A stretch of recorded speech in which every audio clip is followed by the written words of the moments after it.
Yeah. 8 days straight. My name is Mike Savage.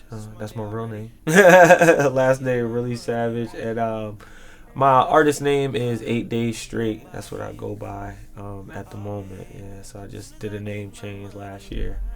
But yeah, I went from Mike Sav, my regular name, which I got stuck with. I didn't really pick that as my artist name, but kind of had to just run with it. But I switched it to 8 Days Straight. Like, I'm big on numerology and stuff like that. 8 is my favorite number. 8, 12, 11, and 2. 2 and 11 are like my master numbers. Picking your numbers, those lucky numbers that create that power, that energy for you or whatever. But 8 just represents infinity, wholeness, going the extra mile. You know what I mean? Staying in the gym a little longer than everybody else. You know, I feel like people look at what I do in my work and they think I'm talented, but they don't understand that I put in 10,000 hours. And so it's just symbolizing that, you know what I mean, when I came, because I didn't put out music for a while, for 8 years, literally. It's just like my life numbers just match up like that. And so when I wanted to move forward, I wanted a fresh start. I wanted, when people hear it, they not have the biases behind it. When they hear my music, it's just a fresh ear, and it symbolizes my whole last 8 years of getting myself together and refocusing myself, pretty much. Been cruel, need one more second chance. If luck's not in your plans, I still got love. Yeah, I had I pretty much, like I said, I built a catalog of music, referenced it, pretty much put it together in different projects that I had in mind. But like, music has changed so much, and then with the whole corona and everything, no shows and virtual, just stuff like that, just how short the attention span already is, not to mention with everything on top of it, I am kind of shying away from projects right now and just going to do more singles, videos,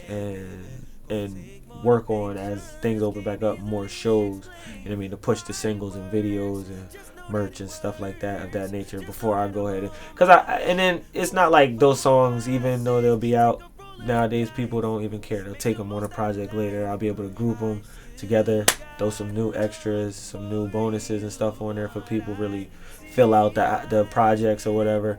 But I do have an album that I'm going to work towards, and so even if I don't do the projects in between, I'm going to go ahead and consistently, my goal is to do a single each week. So from the moment I start to release them, which the songs, I'm just finishing up covers and stuff like that, and doing a couple videos so that I have it all ready and sitting so that people don't have to wait for it. I'll be able to shovel out content, but once I get on the roll, I'm going to do that every week. I mean, consistently, so people have something to take every week. The attention span so short, I figured why spread it over just looking at my numbers in my last two projects.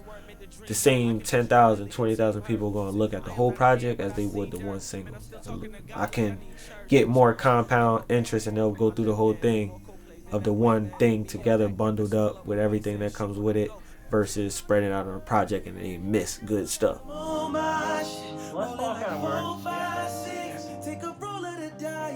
As far as songwriting, my philosophy, I personally don't believe in sitting down writing, and that may or may not be a good thing sometimes, you know. So there are times where I wish that after listening to a song, I would go back and rewrite and tune up.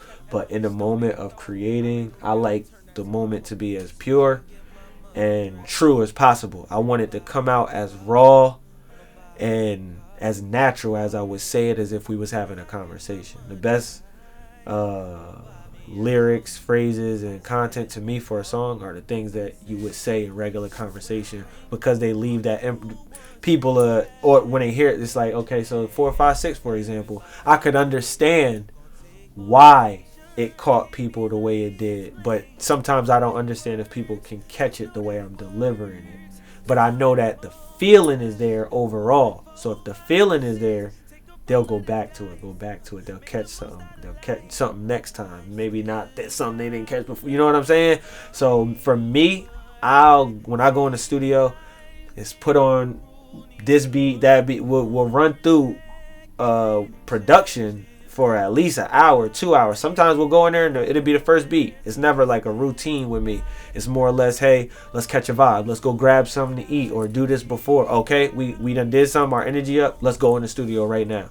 Because then I'll have things to rap about or sing about throughout what happened in the day. And I can get a purer song based off my energy right now versus me trying to look at the whole scope of a, you know what I mean? And then whatever comes out sounding the same or like it meshes together, then I group it. A lot of my songs, Made Myself Proud, I think only one of those songs was recorded prior to those other 3. I did 6 songs and I only took 3 from the 6, and then I put 1 from a song that I did earlier in the year that just happened to be acoustic and it didn't fit with anything else.